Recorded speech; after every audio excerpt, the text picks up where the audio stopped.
ഇതിനുശേഷം ഡാമർ ഒരു വലിയ സ്യൂട്ട് കേസ് വാങ്ങി. അതിൽ അദ്ദേഹം തുവോമിയുടെ മൃതദേഹം മുത്തശ്ശിയുടെ വീട്ടിലേക്ക് കൊണ്ടുപോയി. ഒരാഴ്ചയ്ക്ക് ശേഷം അവൻ തലയും കൈകളും കാലുകളും മുറിച്ചു മാറ്റി. പിന്നീട് ശരീരത്തിൽ നിന്ന് അസ്ഥികൾ നിറച്ച് മാംസം കൈകാര്യം ചെയ്യാൻ കഴിയുന്നത്ര ചെറിയ കഷ്ണങ്ങളാക്കി. ഡാമർ പ്ലാസ്റ്റിക് മാലിന്യ സഞ്ചികൾക്കുള്ളിൽ മാംസം വെച്ചു. അവൻ എല്ലുകൾ ഒരു ഷീറ്റിനുള്ളിൽ പൊതിഞ്ഞ് ഒരു സ്ലെഡ്ജ് ഹാമർ ഉപയോഗിച്ച് അവയെ പിളർപ്പാക്കി.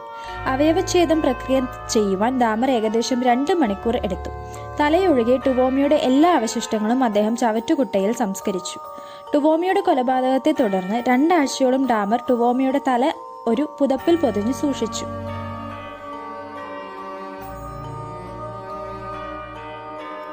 Borderline personality disorder, psychotic disorder എന്നിവ രോഗനിർണയം നടത്തിയെങ്കിലും ഡാമർ തന്റെ വിചാരണയിൽ നിയമപരമായി ബോധവാനാണെന്ന് കണ്ടെത്തി.